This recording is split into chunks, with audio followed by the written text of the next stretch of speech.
Welcome to our special of Ignite by Melanie Harlow with an extra special guest, Spencer.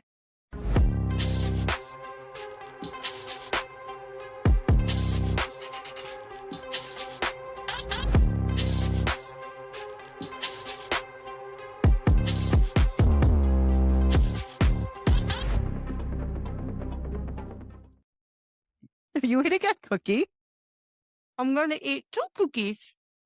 for your 2 boobies? Oh my goodness. I've got 2 cookies and I have my coffee with my Taylor Swift mug. So all is right with the world today. Slide to the right. Slide to the left. Slide to the left. This is up to a rousing start. Good morning. Hello. Welcome. Welcome morning. back. Welcome back. You regret everything. Happy trails to you. I don't think you did much singing in the last episode, so poor Thank Spencer's in goodness. for goddamn. It comes and goes. It's a wave thing. Happy special to you. We have a guest today. Who's that? I don't know. Well, That's not a lady's voice. This Pikachu. I mean, it got brought up. I was like, wait, do I have to be on video? I'm not prepared for this at all. Technically, he doesn't have to be, but I told him if he wants to mean, pop onto Neither video. one of us are like dressed to impress over here. I have a But big I'm My hair. hair's also- still shower, His so at least hair, it's clean. To be honest, his hair is looking a little rough this morning. It is very up It's and going like about. Maybe it'll bring some peacocky. character. Do we mean- need more character in this? I mean, more character is always welcome, right? I mean, sure. Anyways, it's special. Anyways, Another special. Like we're busting out specials one right after the other. Boom, boom. Boom, boom, boom. Every time. Wouldn't a bunch of specials make it not special then? Shut your whore mouth. Listen, I love you. you want to get Just kicked saying. out of the club again? You're welcome. You can't sit with us. I didn't know we kicked him out of the club in the first place. He reads too slow. He actually read pretty fast, relatively Yeah. fast. He read I it all read yesterday. it all yesterday. One. He read faster this time than the last time. But listen, here's the thing. We also read like 3 books in one day, and we can't really Yeah. like pin that on other people No, because we're psychopaths. I know. It's hard enough that we do, what is it, like 6 books a month for the club? It's a lot. I have What? other hobbies too, you know. You He has can't a- have other hobbies with us. This is our life. This is life goals, man. I mean, this has become my life now. Spent a lot of time. Your hair's in pink this chair. again. It is, yeah. It'll take like 10 to 12 washes to completely come out. I It's think. awesome. That's cool. Here we are talking about hair. Alright. And Spencer's just sitting here like, What color's your hair, Spencer? Is it pink too? It's- No, it's just a boring dark brown. It's with a it's lot of boring gray. like mine. It's salt and pepper. it's got Salt and pepper here. We can do it. Watch. we can do a little salt and pepper episode. Dun, dun, dun, dun, dun, dun, dun. So what story did we read? we read Ignite by Melanie Harlow this week, this special. And we shanghaied poor Spencer to read it with us. And I'm glad we did, because this one is a lot of male perspective that I think we Thought this was a good idea. This book hit a little Okay. too close to home. I had lots of notes where I was like, need to ask Spencer about this. Need to ask Spencer about this. So this will Maybe- probably be an Ask Spencer episode. This is going to be I'm not being prepared Ignite. for that. Ignite. All about Spencer. You want to know about his life? Read the book. Just kidding. Well, Ignite is about Dex, not Spencer. And he has 2 little girls, Luna, who's 5, and I was calling her Hallie. I wish to. Okay. I was saying Hallie, Haley. who's 8. And Spencer was saying Haley. So the only reason I was calling her Hallie, I went back and forth the first couple, but then when they were using her nickname, that's when it cemented for me.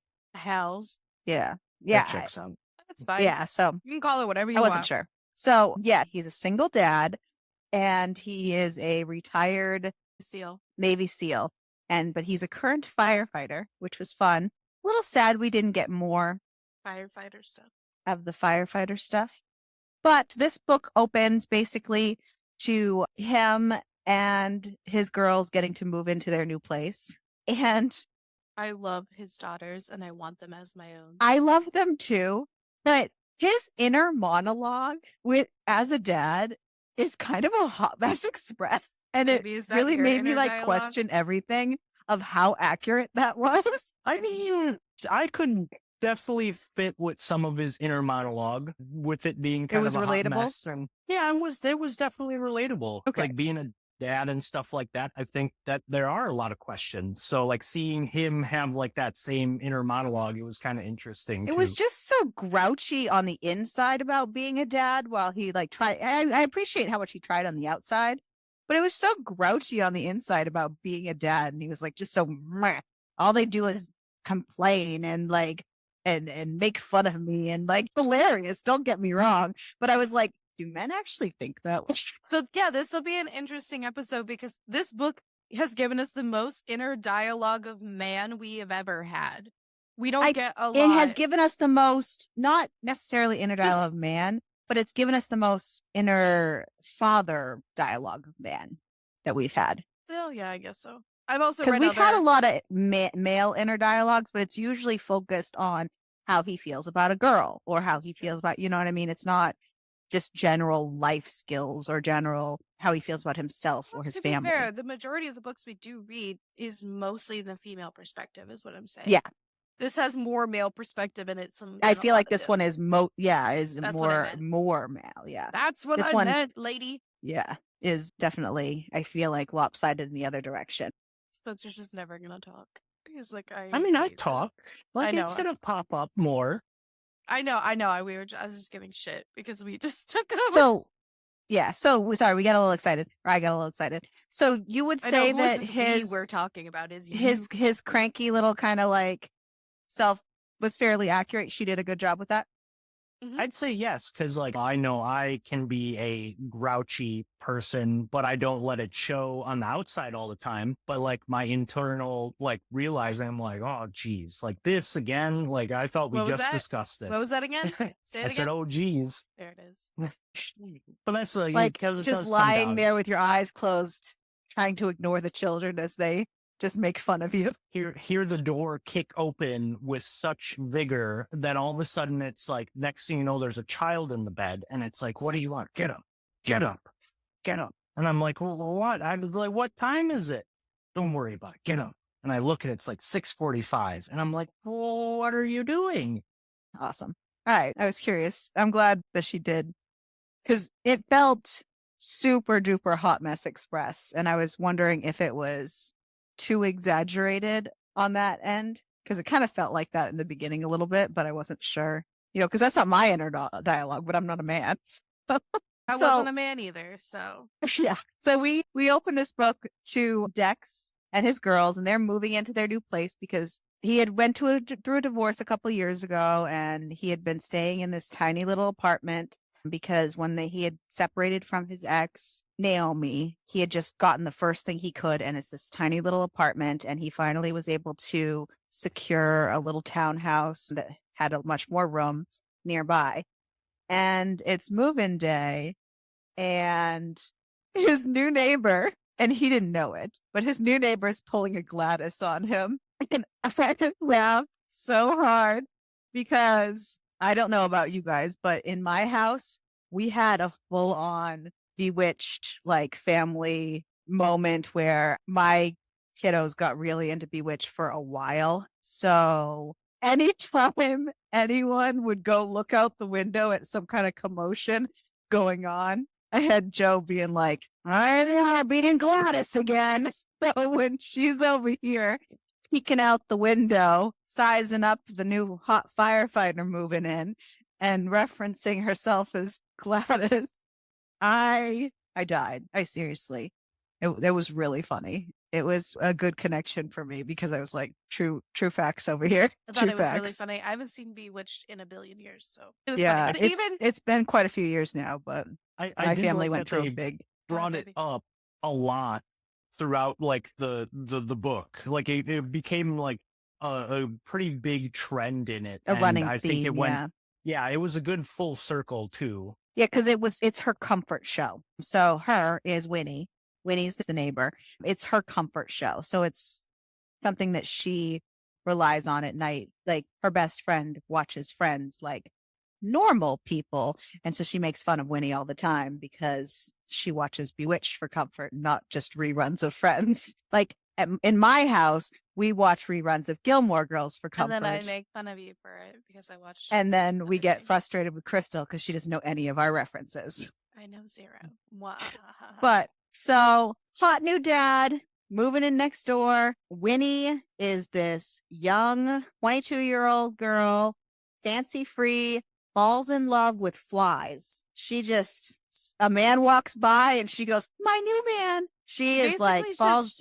She loves love, basically. She fancies herself and creates these elaborate things in her mind about what she wants. So she's sitting there watching him move in and like creating this little story in her mind about, So cute. which was great.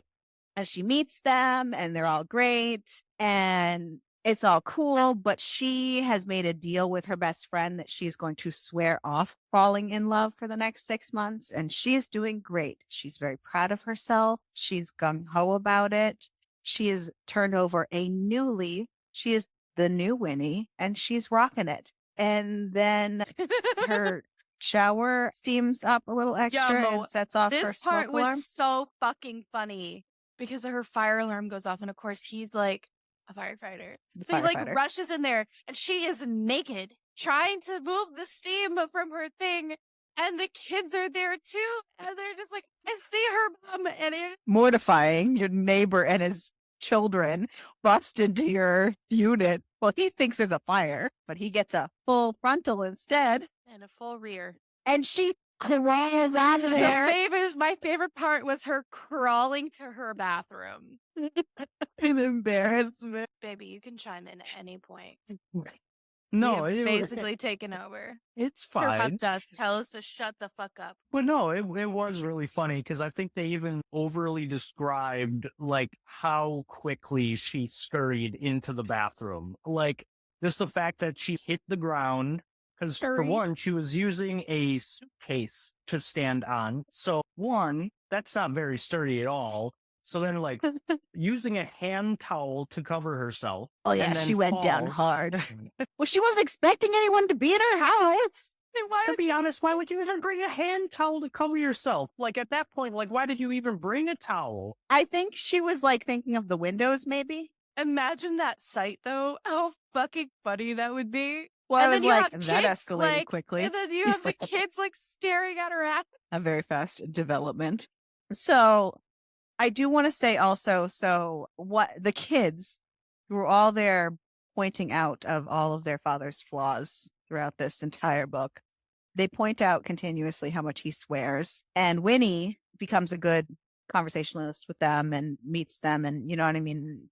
Becomes friends with them. Not naked. Not naked. Prior to being naked. Yes, before they saw her bum.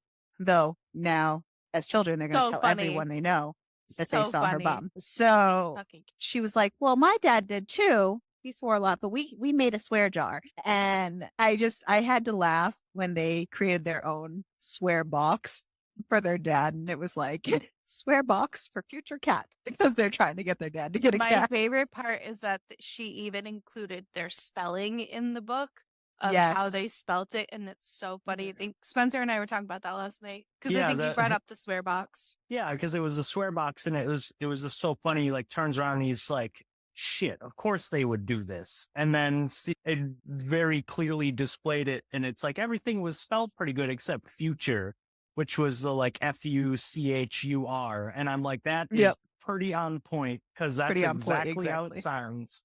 Ugh, it was so funny. Because it's phonetical writing. Yep. It was great. So Winnie's there dying of mortification over here. She's wallowing in her self-pity. Everyone else is going to pretend like nothing ever happened. Oh, obviously, except the girls. They literally are going to pretend. They met up the next day. They're like, we're just going to pretend that never happened. Yep, we are. Yep.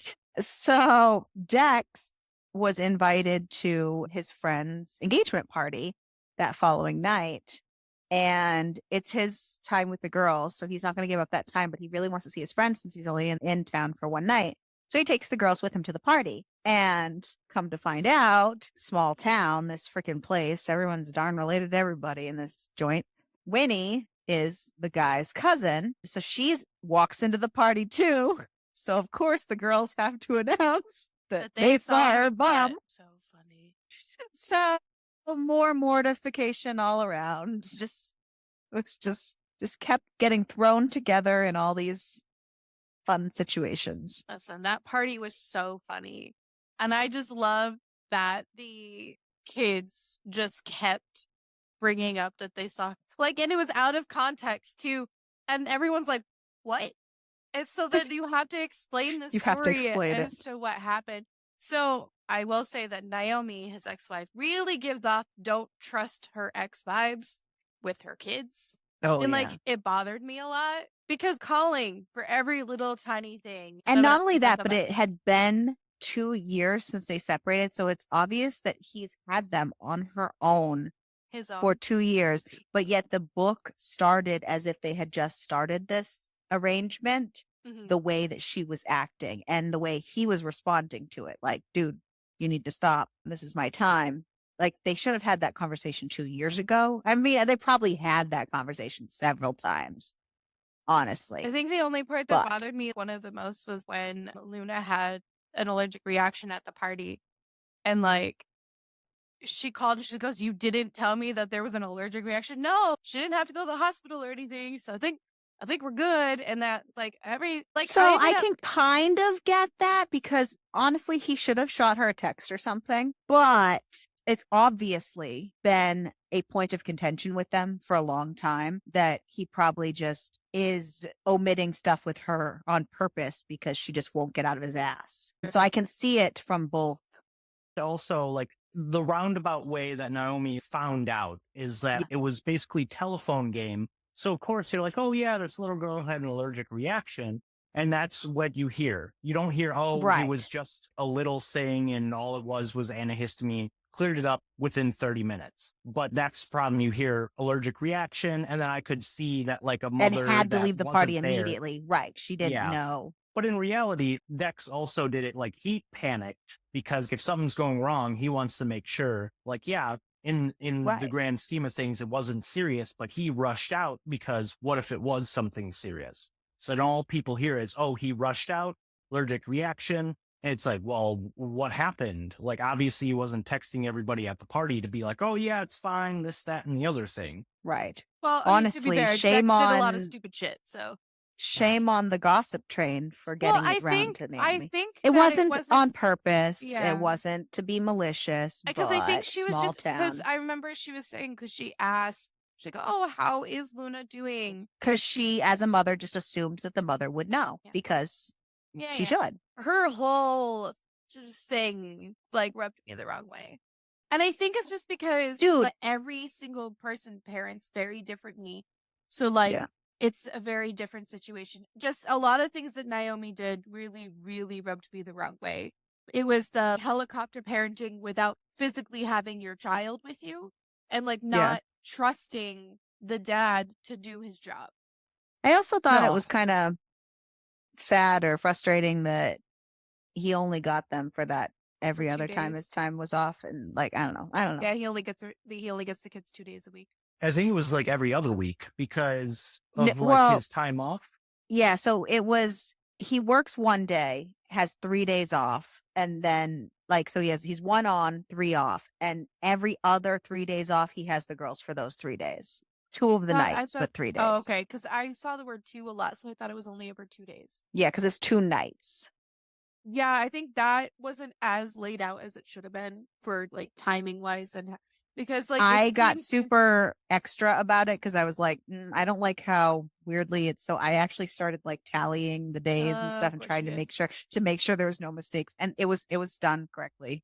But yeah, my neurotic needed to make sure the timeline fit. I knew if anyone was going to get a timeline, it could be. My issue was I wasn't aware we were skipping forward so much because it was skipping time a lot, and I wasn't ready for that. Also, a funny thing that I had talked to Spencer when I was reading it was the fact that the prices go up on Sundays because of Jesus. Well, so after the party and they came home Ariel's got to keep me on track. Well, because I want to get to the Jesus too. It's funny. But after the party, they came home and all right, listen, I don't mind their ages. She's old enough to consent. She's old enough to know like what she wants. Like he's not 60. Okay.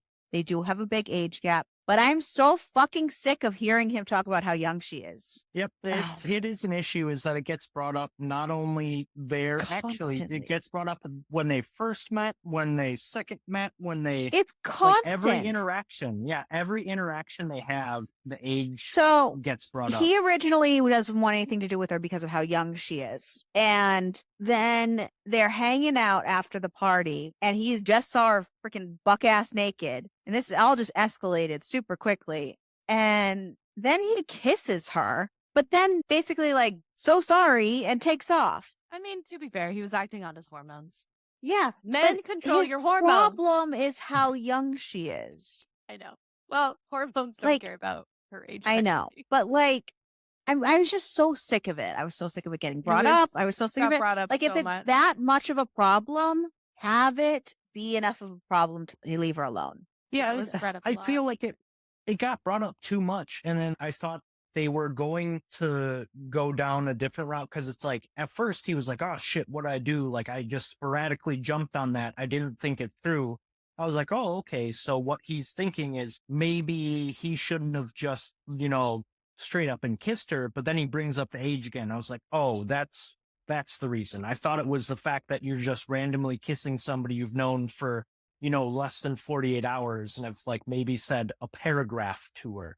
That's the part that's like, oh shit, I'm sorry. I didn't mean to do that. Like, no, not the age thing. And I was like, oh, okay, never mind. Yeah. Yes. No, it got brought up so much that it was no longer a point of It's not the real Um, reason why he doesn't want to be a with her. possible reason or But that doesn't get a brought up hurdle until- for him. It doesn't it get got brought brought up up to the s- end. Well, it got- that- Who has a talking stick? maybe we need one of those. It got brought up so much that it's not really a point anymore, and we don't find out till towards the end of the book the actual reasoning as to why it is he was just using the age as a crutch. Yeah, my point was that it wasn't even, it got brought up so much that like as a reader, it wasn't even a possible point anymore. And it wasn't even a possible reasoning for him. It was just gross. I rolled my eyes about 60 billion times. So I'm like, okay, if she's that young, this is becoming gross. If you're Yeah, making her it- out to be, you're having her frolic away and having her be so seemingly young and nope. Yeah, Nope. I think that it was like trying to describe her innocence and stuff, but it was done in poor taste, in my Very poor opinion. taste. Like, I understand that there's an age gap, and I think age gaps get brought up about all the stable relationships in the entire book. Like, Yeah. I noticed that trend as well. But it's that age gap of those two he brings up is like, oh, I don't know if it was trying to be the whole like, oh, tearing her innocence away or taking her future or like something like that. Because I know that got brought up a few times. Yeah. But I also it just think- became gross. Yeah, it could have just been like, hey, this is an excuse to stay away, but I can't. But it could have been delivered in a less gross manner, like you're saying. Right. And then not have her so described like that, especially like in his mind. An age gap romance doesn't need to be gross. An age gap romance works when the younger person is mature for their age. That's how it works. Not when And I they're think- described Well, yeah, so because I immature. think she was mature for her age. I just think Oh, the way absolutely, that he just but- continuously described her was Yes. Yeah. So that was part of my problem. That's why I was curious, because this book is part of a series. It is part of the Cloverleaf Farms Next Generation series. And all of the older generation in this book that were brought up is part of the Cloverleaf Farms series. And it seemed like every adult that was brought up and every relationship style that was brought up was the same exact situation where it was like an older single dad with a much younger girl, and the way that it was. And I was like, does this author just use the same template for every damn book? Like, I get when people have a trope that they like and they stick to it, but it was like, really? Are we really going with the same thing for every damn book, for every in every one for the series, and then we're going more for the next generation. It made me kind of glad I didn't binge read them beforehand. I don't even know, because I feel like I have read other books in this series, and I don't think that I had as much of a visceral reaction because I don't know. The amount of times that they brought up her age was my least favorite thing. So after they kissed, and then they were going to pretend like they didn't kiss, the girls were after church because on Sundays. I loved that too. He swore, and I guess it's $1.50. It was $1 But I thought yesterday. you said it was $1. Prices go up on Sundays Sunday because of Jesus. Great line. So funny. Yeah, I liked that. So in the living room when I was reading that, and I was just laughing. I did. I liked that. That was funny. Because the girls were really creative. I really liked them as characters. Spoiler in spite alert, of they're my favorite. the other.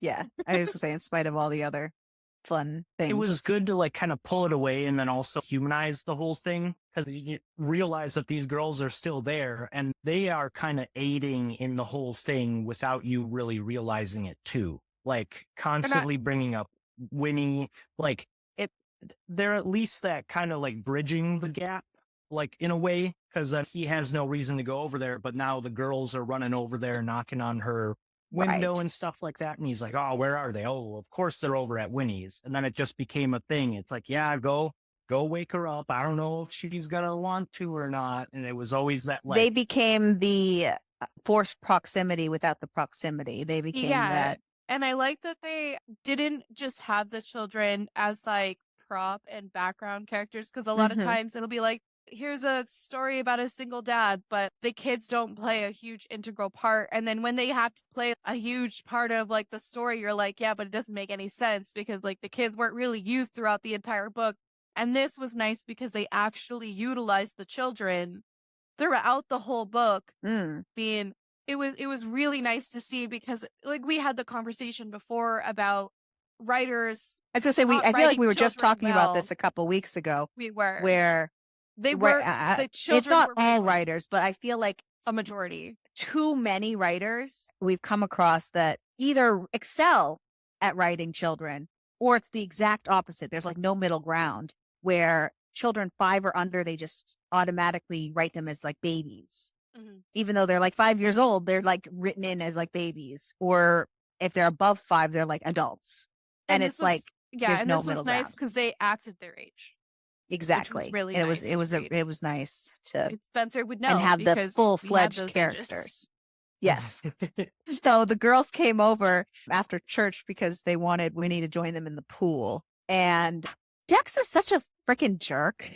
I'm just saying. Like, he was all like in his head about the kiss, and he had to make sure that she knew that was nothing, and make sure that she knew what a mistake that and she was.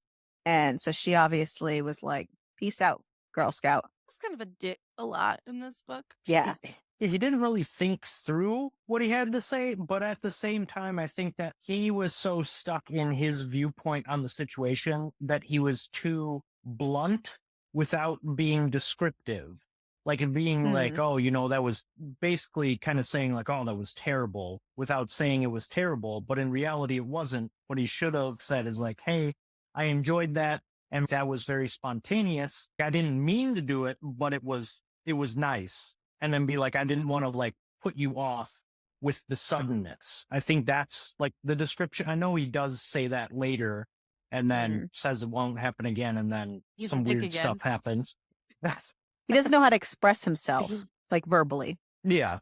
Winnie works at it's like a hotel, right? Cloverleaf Farms is like a hotel, right? Like a wine vineyard hotel. I think it's a vineyard. Like, it sounded to me, restaurant, hotel. It's like an all-in-one vineyard. It sounded place. like that. It also sounded resort similar to like an Airbnb, not an Airbnb, like bread and.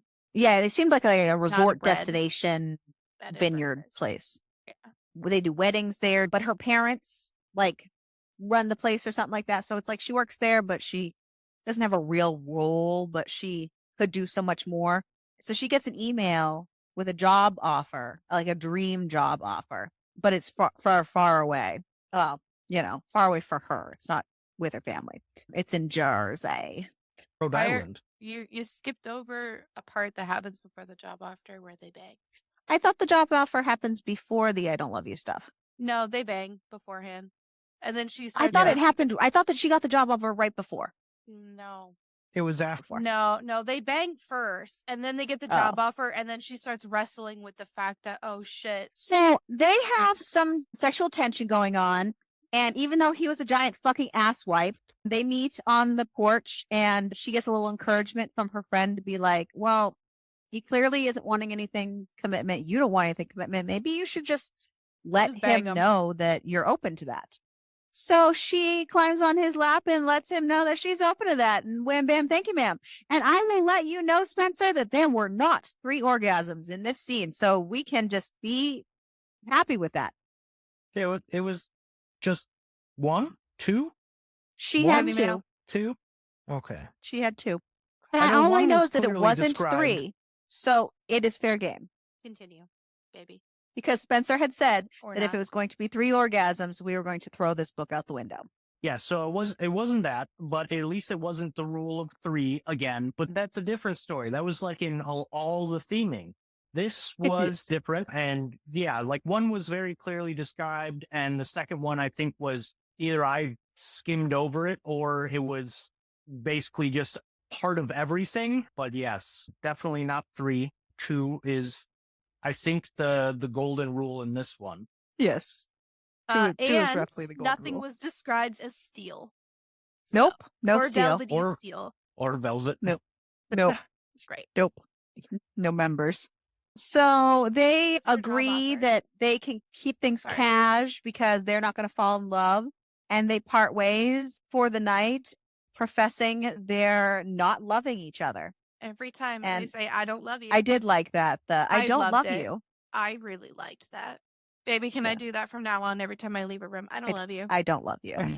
Okay, we're also missing a very key thing in this scene is that post-sex is that he finds out that he tore her dress and decides to sew it, which is like both of them want to keep it casual. But I think that was the moment that kind of shown, like, he's like, no, I got it. Like, don't worry. Like, this big, tough, gruff person. And it's funny because, like, everybody in the military knows how to sew because it was, like, part of one of those things. And then that's, like, one of those lesser known facts.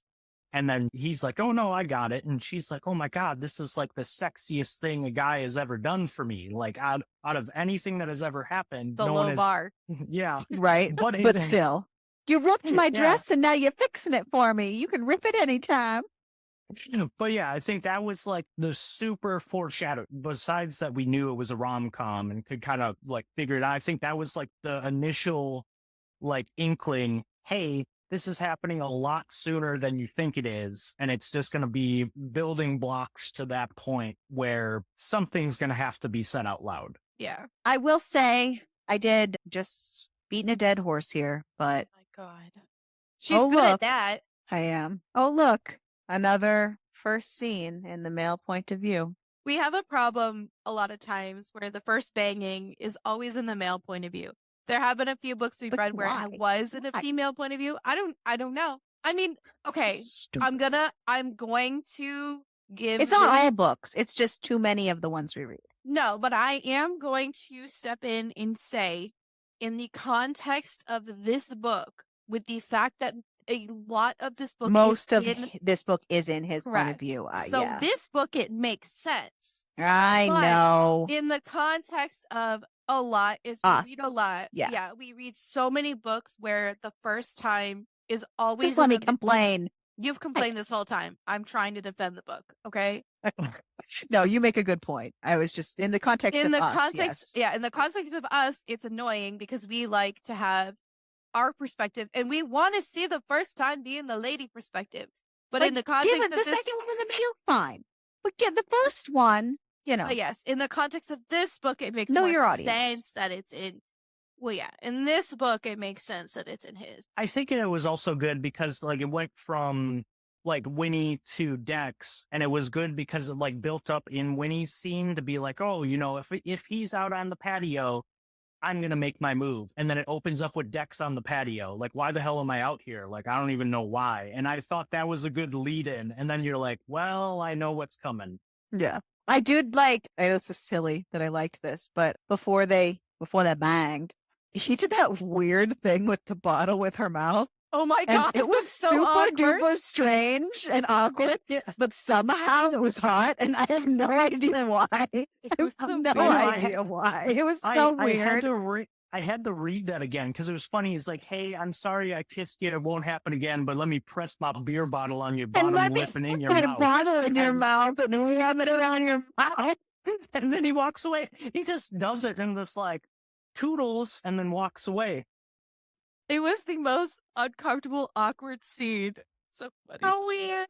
But I do like it was like, but I it was want to so say weird. it was What just immediately grabbed my after he said it brain? won't happen again. He's like, oh yeah, you know, it was a kiss. Like, yeah, I liked it and everything, but it won't happen again. Then it's like immediately bottle to lip. And then Honestly, it's like, yeah, it was weird. It broke my brain. I love it because far too often in a lot of books, the male main character is portrayed as this non-awkward alpha super dude. And this He was book super awkward. made him the most awkward person. And it was very, I don't know, because I'm not a dude and I don't have a penis, but I felt like it would have been more relatable as a Yeah. person. Because like they could have really compounded on the ex-Navy SEAL, this, firefighter, and like made him not awkward. Yeah. But instead, like they have The whatever. super macho, yeah.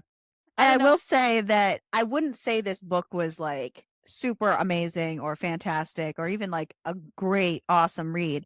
But because of all of those things, I am glad that we picked this one. And I wish that we had had this one originally for Spencer's first read with us, because I felt like it felt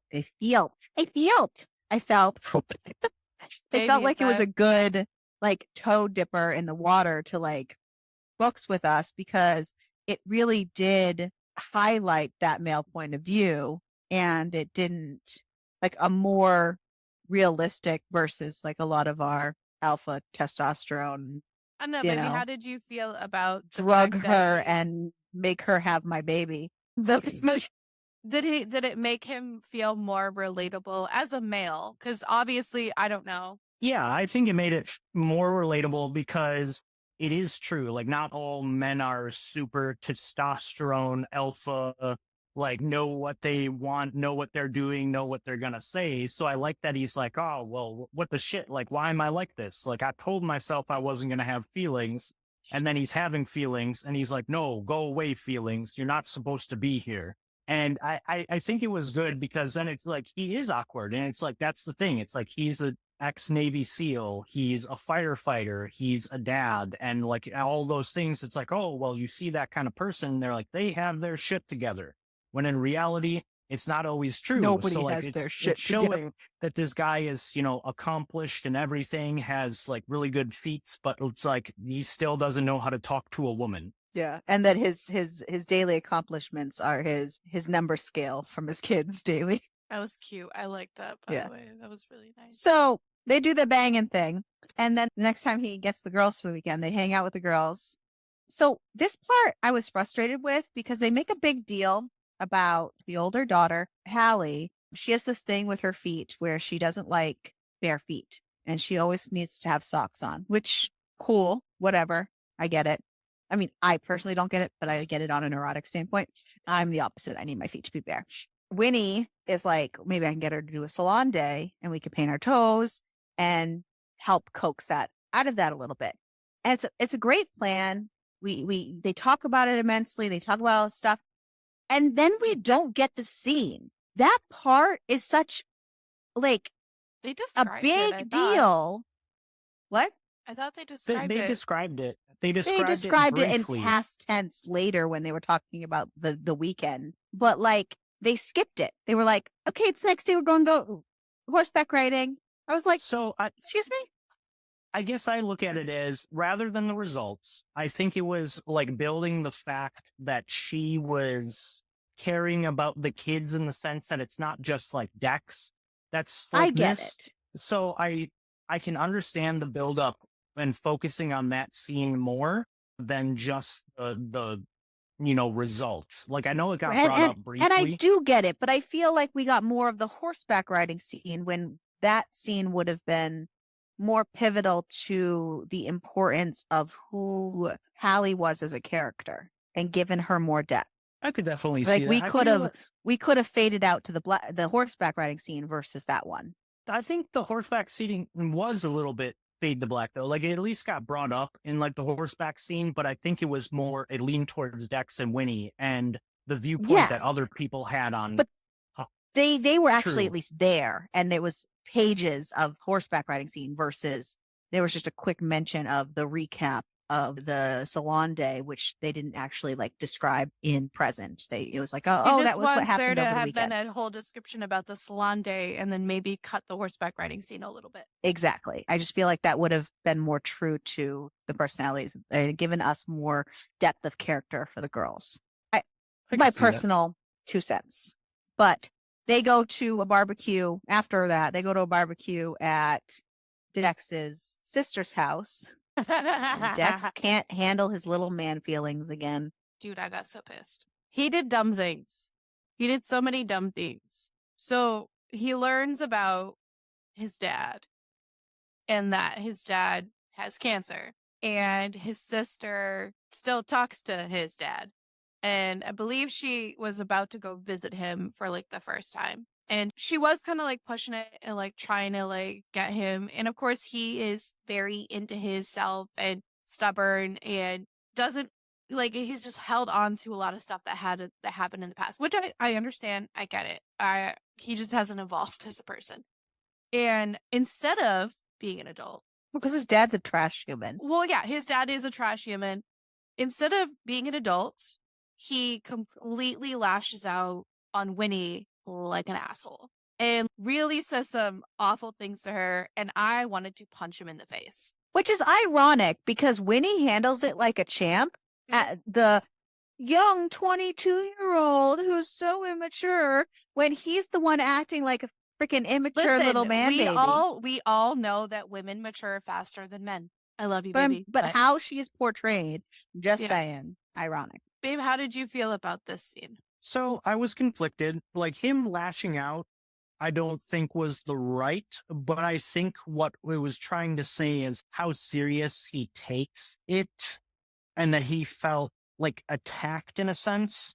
Because like having his dad who wasn't there, like, it gets brought up is that he got the brunt of the bad from his dad and his sister did not.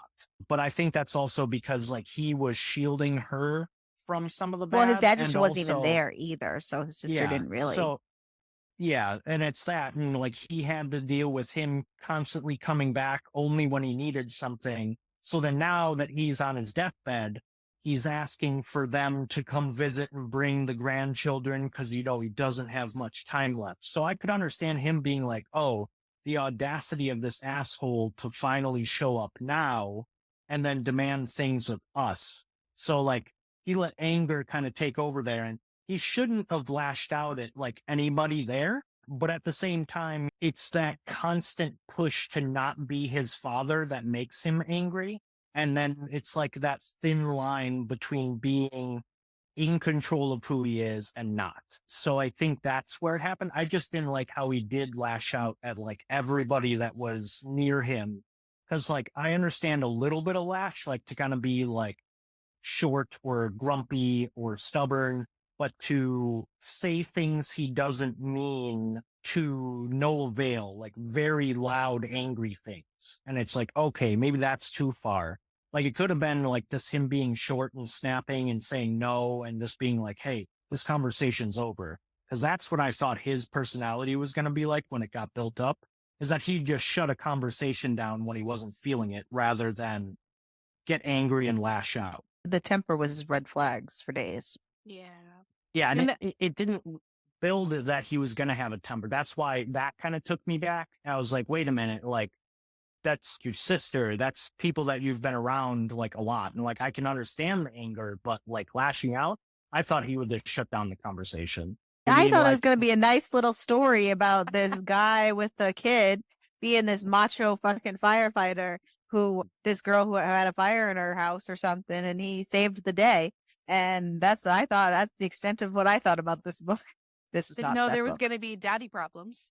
Lots of trauma. Yeah, there was a lot of Like trauma. everybody. It was like, not only did Dex have trauma, but Winnie had trauma. And it was described very clearly, like, this is XYZ. Actually, I would say A through Z, like why both of their personalities were the way that they were. Like explaining the in love with love and explaining the cold, distant lashing out. And it's like, oh, okay. And I know it took, 27 chapters to like really get under that, but I think it was like one of those building things. Well, speaking of, I know this is kind of early because they didn't really get to it till later, but this is what we're talking about now. But speaking of Winnie's kind of family trauma, I guess we should call it, just a little pet peeve of mine with the writing. I did not like how they kept referring to her birth mom as her real mom instead of her birth mom. Yeah. I don't like that differentiation. It just bothers me. I don't know why, but that swap in term bothers me. Like my real mom, that I knew for 2 weeks and I have never seen again.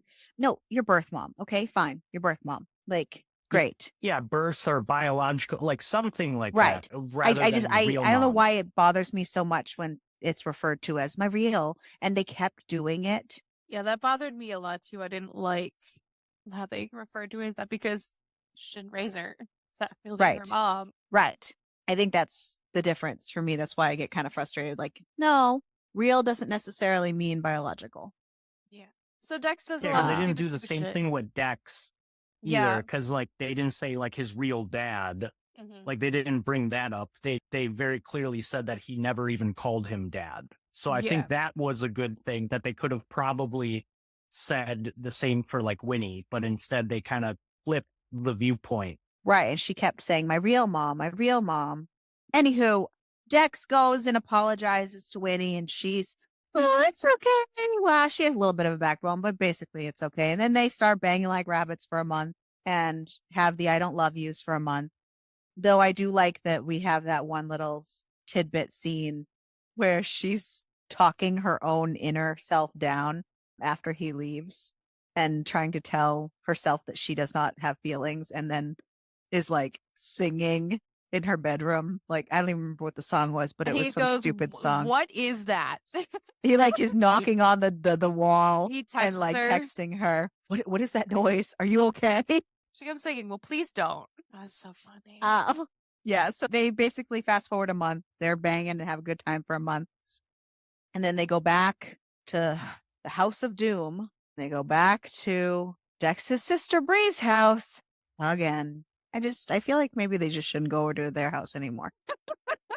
Like together. Like- Yeah, I think that was the issue. It's like the first time, like kind of big blow up happened when all of them were there, and then happenstance had Winnie walk in right as he says something bad, specifically in defense. Like he's trying to peddle his feelings and stuff and says something bad. And then in this one, the same thing happens, is that Bree is trying to get to the real cause of things and talking with Dex. But then Dex, all he hears is, comparison to his dad or like things like that. Like, oh, just go talk to him. The reason that you shut your feelings down is because you saw mom. And then she like starts, trying to dig under him. For one, it's probably not the time or place with all those people like there. Like maybe Bree shouldn't be trying to dig years and years of emotional trauma up out of them right as Winnie is turning the corner. So it's like that kind of thing. While they have company, that's probably not, yeah. Yeah. But it's also one of those things that he gets invited. They're like, hey, bring Winnie too. And he's like, I probably shouldn't. And then he's like, oh, but I want to see her more. So then he brings her. And then what happens? Yeah, it's a big group. Let's dig up emotional trauma. Let's lay Dex out and skin him alive. So the last time they were at Bree's house and they had the blow up, that caused Winnie to but helped guide in that direction of being content and accepting her dream job. Mm-hmm. She really kind of solidified that this is what it is. And so it gave her like a little over a month timeline of having to move to go to Jersey and go work there. And we also get the start of Hallie, her story. The ogre and the princess. Yes. Do you want to tell us about the ogre and the princess? God.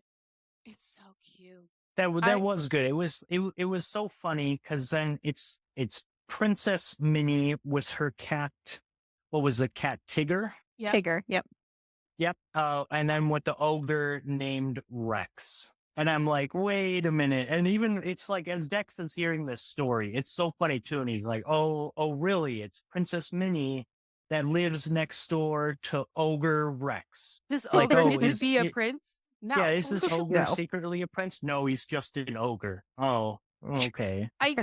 I will say, I do think that this story showcases how much Hallie knows what's going on. Oh, absolutely. Like, kids do, though. That's the thing. They do, but it was cute to see because she's like, the story's not over yet. I don't know how it ends. And it's cool because as things progress and continue doing so, she continues adding the actual things. So, like, I liked that because it goes back to the showing that they're not just used there as background characters, but I thought that was really cute. I was like, I love this story so much. It's adorable. The young writer, Hallie. So, like I said, the month goes by. They're back now at Bree's house for a game of cards. And then doom. Well, side note before the doom, because I know that we're going to doom patrol it. Wasn't it? Because I think after the doom, they don't bang anymore, right? So prior to that, one of the like final times that they were banging, they don't say, I don't love you. And then you get Dex's inner monologue saying, I couldn't say it because I don't want to lie. Because neither one of them said it. It wasn't that he didn't want to lie, his inner monologue, because he didn't want to do that to her because she had just came clean and expressed all of her feelings about how unloved she felt. Yeah, and how that's why she searches for love in all the wrong places and whatnot. It was the moment, and I was like, oh boy, here we go. They're really in it now. That was part of their month long of banging. That was so cute. Anyway, sorry. Now we can go to Doom. Their month of banging. Their month of banging and now into Doom. Let's go to Doom. Not to be confused with June, because it's not June. It's now October. Not in real life in the book. What the fuck? Month of Doom. Month of banging turns into doom. Oh my God. Doom. Okay, Doom now. Make your body go boom. Not to be confused with the movie Dune or the movie Doom. Or the game Doom. Exactly. Or the last book with all the doom in the foreshadowing. Moving on. So Dex fucks up again and Bree pushes his buttons again. About Winnie, and he basically is screaming his head off in the kitchen, professing his lack of love or care for her. And lo and behold, she sees that. She's basically totally caught feelings at this point and rushes out. She admits those feelings for him. It's like, dude, I couldn't help myself. I do love you now. Like, it is what it is. And he's like, I don't. Sorry, not sorry. Yeah. But he's lying. Yeah, he is. We all know he's lying. And he's lying because he thinks that it's better to lie and let her leave and things will be fine. Because it's like one of those, like, push the feelings away and things will be fine. Because he still doesn't believe in happily ever after at that point. And also because he thinks because she's so young. I know, I worry in there too. I was like, we're done. She's young. It's like, because she's so young. I'm going to take her future. I'm going to rip her future away from her. How about you let from her little baby bosom? Her little baby bosom. Okay. I'm going to be the future. Take the future away from her instead of nurturing it from the little. He's a fucking asswipe. Okay, moving on. She moves to freaking New Jersey. Now she smells. Okay, it's all grand. Dude, I hope no one lives in Jersey that listens to this because we will become poor. If you live in New Jersey, then you know that Jersey smells different than everywhere else, okay? It just is facts. That doesn't mean all of Jersey is bad. It just smells different. What is it the kids say these days? Facts. No printer. No cap.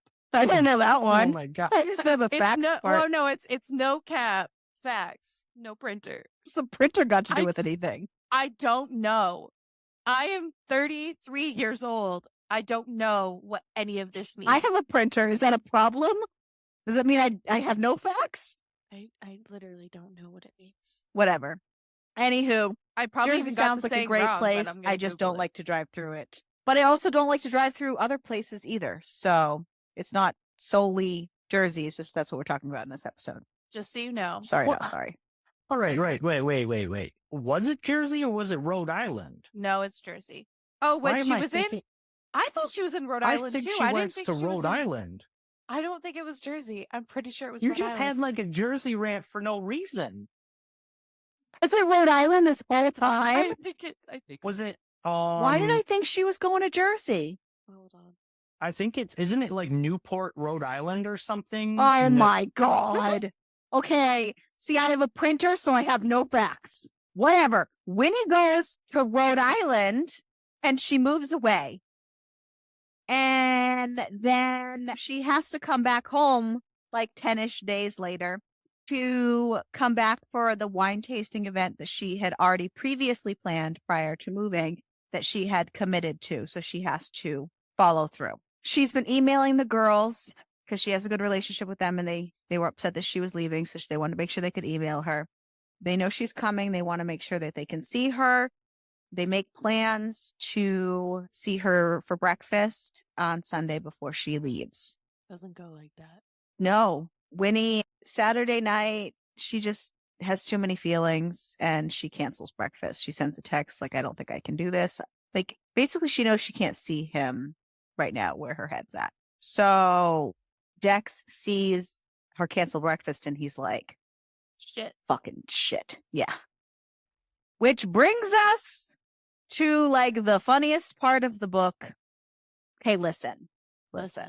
I had my own personal problem with him spelling out his shit and asking the tiny little girls in the backseat for advice. But that was only because of my own bullshit at the time.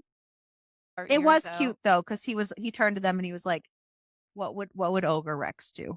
It was adorable. I loved it. So Ariel was being a cynical bitch though, and I was. And I was mad at myself that I could not enjoy it. So, anyways, do you want to explain the hilarity, or does Spencer want to explain the hilarity?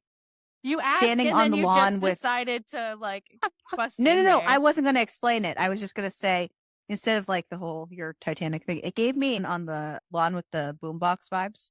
Just saying. Man, that's what I was gonna say. Because See, that's like the whole when Ariel thing. asked, and then she interrupts. I thought you were going to just tell the story of what happened. You don't know what's in. What did we talk about? Assuming Ariel, what did we say? What also can we? Well, baby, I'm sorry. You can go into this in a second. I just want to rewind a little bit because wasn't there a scene? I don't know if it was before she left or whatever, where he was like saying goodbye to her when they were they were kind of arguing, and he goes, "I lied to you." Oh, when she came back home, she was getting the mail. That's why she felt she couldn't do breakfast. That's right. Because he turned around and he said, "I lied to you," and it was just basically insinuating that anytime he said, "I don't love you," like he really did. Anyways, continue. Now to the scene that Ariel has decided to insert her big foot into. Yeah, the situation. There's honestly some build up here though, because like this whole weekend that Winnie is back. It's just like stacking on both sides. Is like Winnie comes back to check her mail and Dex does when I told you that I didn't love you, I lied. And then he just walks out the door. So then it's like, well, okay, geez. And then Saturday comes around and Winnie runs into the girls at the salon. So she's like, oh, well, now I've seen the girls. That was the whole reason that like Sunday morning was going to happen. That's why I'll cancel.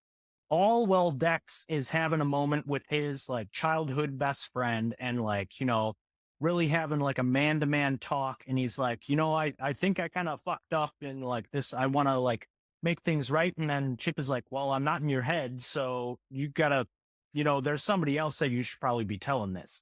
He's like, okay. And then he like gets it in his head that like breakfast will be the time and place that he lays it all out. And then on his way back from picking up his girls, late. They're hopped up on sugar. They're not going to sleep anyway. So he gets that text that, oh, it's canceled. So what does he do? He panics, calls Chip. Like, he's like, I need addresses. I need them now. And it's like this whole, he's losing his mind. And it's I need to funny know that where he's her trying to- parents live because that's where she's staying. Yeah. Yes, that's where she's staying. And then he like rushes to the address he gets. And then like he runs out of his car, not even like checking right from wrong. And this starts blaring his love. Like, mind you, this is probably like 11:30 at night now. Cause we got to think he picked up his daughters at 10:30. So it's late. It's approaching midnight. And all the lights are off. He's like, I don't care. He's texting her like, get outside right now. He's like, I will start. Yeah, I'll start pounding on doors and windows. I'll wake up everybody. And she's like, don't do that. And then he just starts like belting because she's not coming out. And like lights are turning on. People are walking out. Her dad, her mom, like everybody's coming out. Well, before people come walking out. Just Ariel, because I think he's going to get to it. I was saying that like other cars like show up as well. Like other family members thinking that they're in trouble. And then all of a sudden, like Winnie rolls up as well. Is that like, am I missing a part here? That He's you were at the gonna Yeah, so wrong it's house. before people start rolling up. He's on his knees on the lawn, professing his love to her and apologizing, and has this whole giant speech for like 5 minutes, yelling at this blacked out, darkened house. And then all of a sudden, there's this girl across the street on the phone. Winnie, there's this guy across the street at the neighbor's house. I think he's yelling for you. And then, like you said, people start coming out of houses when he starts driving up frantically on the phone. He's out of the wrong house. Fuck, man. The dad busts out the door. What's going on here? Sorry, continue. Yeah, and then Winnie like shows up, and it's the whole like spiel that he has to basically retell her everything. Like he's embarrassed to all hell, and he has to. And then the girls like, keep chiming in. God, they're so funny. But yeah, it was great to have him have to go through that huge blunder. But it was like finally he turned off that like filter that he was trying to have, and he's like, I just want to like say what I'm feeling. And he didn't care. But then it's like, shit, now I got to go through it all again. He even brings it up. He's like, you're going to make me go through that whole thing again? She's like, well, I wasn't there. So, and then he goes through like the whole fact that, you know, like he did feel, and that he was afraid to try and pull her away from her dream job and stuff. And she's like, well, you should have just fucking said something, big dummy, like that kind of thing. Yeah. And it's funny because then her dad is like, oh, you know, this kind of feels familiar, and then goes back in the house. And he's like, well, I'll have hot chocolate and everything for everybody if you want it. They have like this big hugging, like kissing moment, and then like they go in. It was a good gesture because she even she needed the gesture because she's such a romantic and she needed something like that. And again, I like the fact that they made him not perfect. Because any other book, this would have been like the perfect moment. It would have been the correct house. He wouldn't have had like the huge blunder. But I like the fact that they continuously made it known he is not a perfect person. He may be hot as shit, but he is not perfect. Ariel's dying. The hot ones are always the dumb ones. Then we see them fast forward to Christmas time, and they get engaged. Oh, it's a year later.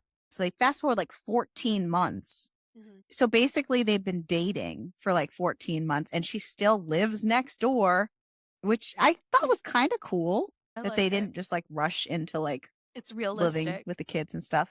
I thought it was bad. Yeah, because most books, they're just like, we're together now. So I liked that.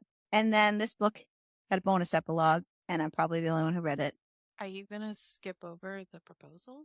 I mean, we could also bring up the whole fact that she went back to Rhode Island, quit her dream job, came back, lined up her dream job locally because like her best friend's parents went to France, and she got the event planner manager. Yeah, there was a lot of good stuff. And then obviously the proposal, which I'll let you take that one away. Listen, I love a good proposal. Okay. I really do. We'll let you go with it. Because to me, it was she got proposed to. That's great. So if you want to go into detail.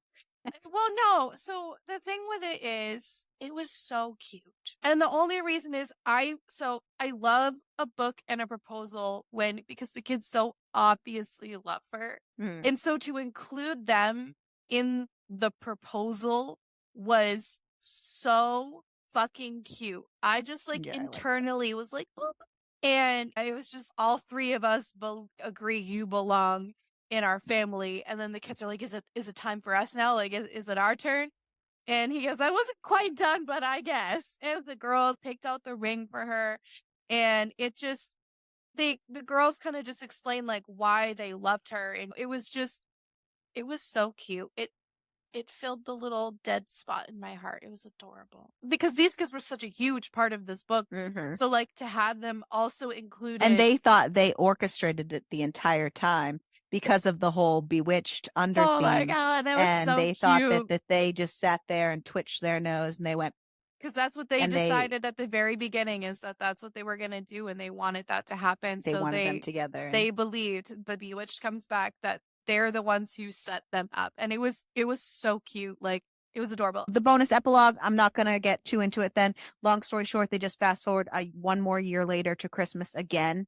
And the girls get to open a stocking with the sonogram.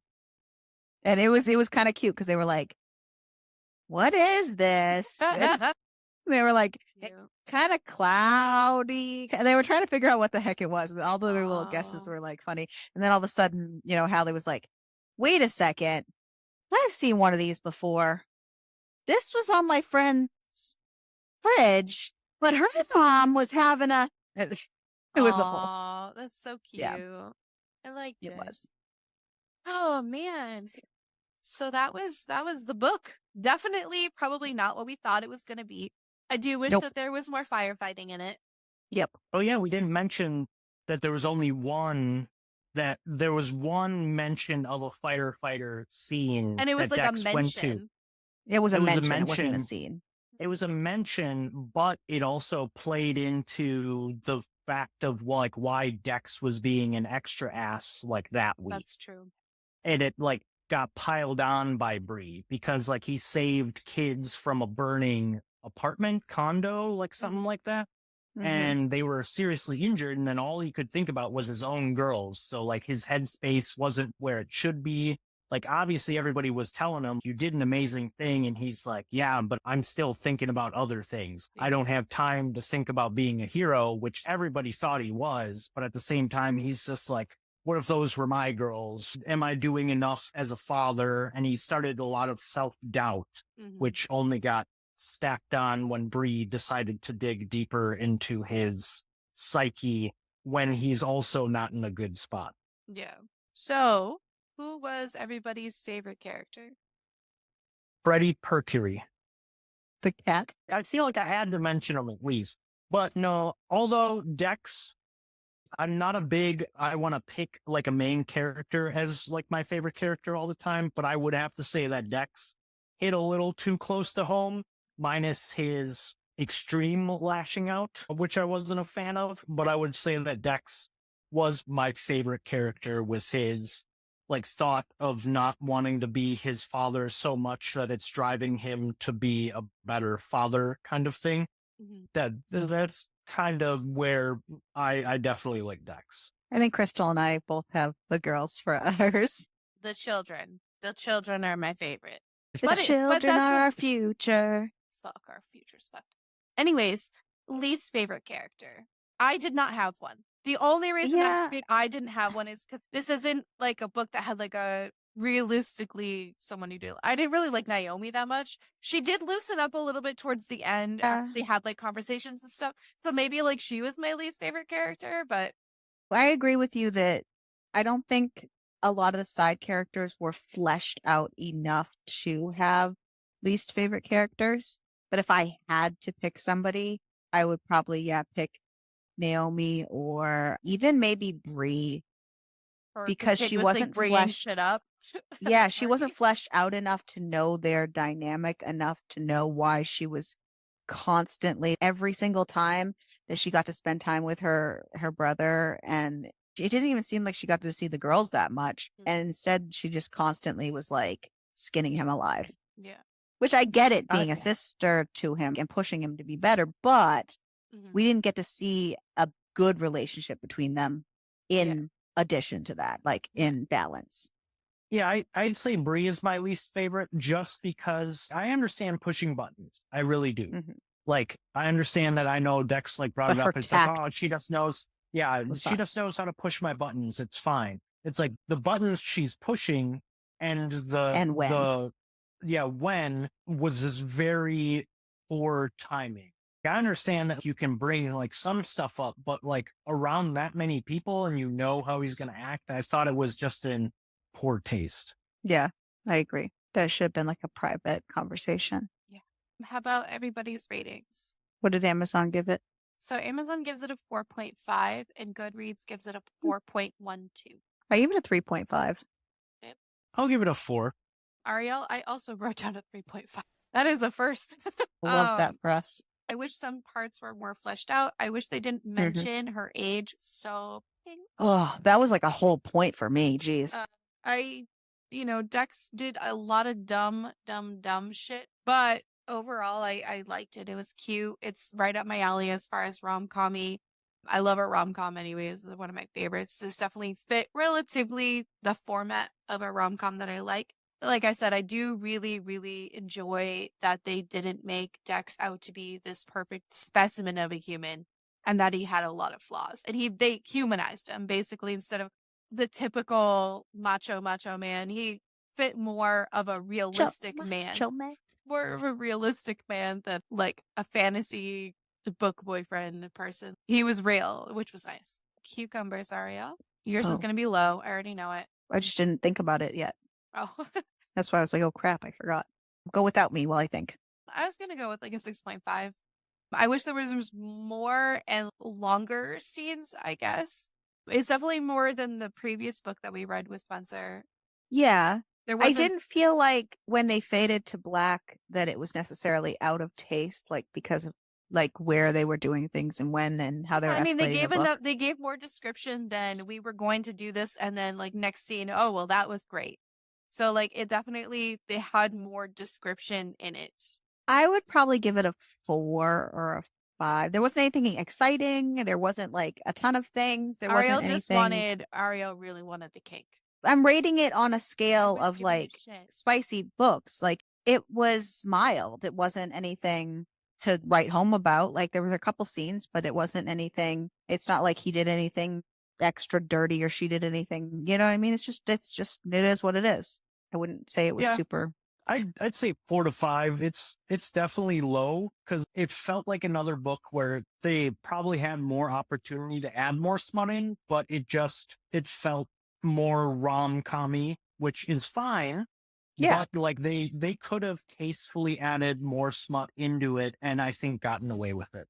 And I've read and not only that, but it's okay for a book of this nature or any nature to have a lower rating. The ratings aren't necessarily, not every book is striving to be a 10 cucumber rating. I haven't had one yet. We've had close. We're rating based on how spicy the book is, not how good, it's just, this was a lower spiced book. It's not bad. It's just is.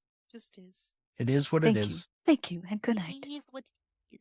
Overall, like, look at that. See, I really do wish that this had been our first book with Spencer instead of our second. Gotten his dipping his toes in the water, ass in the sand, while he's reading his smut and it in his hand. Oh my gosh. You're not just kidding. You sang that with your whole soul, really man. Whole soul. Oh fuck! Well, that was another special with a person. With people. What was that, baby? What? I said with a people. With a people. Yeah. So now is the question. Now that you've read something that was kind of super rom-com-y, would you be willing to read again? Is the question number 1. I mean, if time permits, yes. I would probably just do another procrastination. Right. But number 2 is... do we want to break you? I was going to say, do you want to escalate things and bring it up a notch? I mean, Or it's are just a you book. content in your little waiting pool? I mean, I'm fine with whatever. I thought it would, like, you just randomly pick something, and then next thing you know, here we are. So that was my thought process too, is if he agreed that he is cool to like step out of the waiting pool, Just we randomize won't it. give you a choice. And we're just going to pick one. Yeah. And mean, if that's we fine. break you, we break you. And I'm sorry about that. You want to choose his torture. Oh boy. Yes. You're a sadistic bitch. He dates me. We will reconvene to discuss without you and let you know. We'll figure it out. I mean, I But- did say I'm down for whatever, so. I know. Yeah. Baby, I appreciate you coming on and me waking Well- you up early enough so that you could do this and making you read this book. And we're going to break you for the next one. So Ario breaks me every other week. So She has to pass on the torture. We are dismissed. Thank you. thank you so much for doing this. You can go do things now.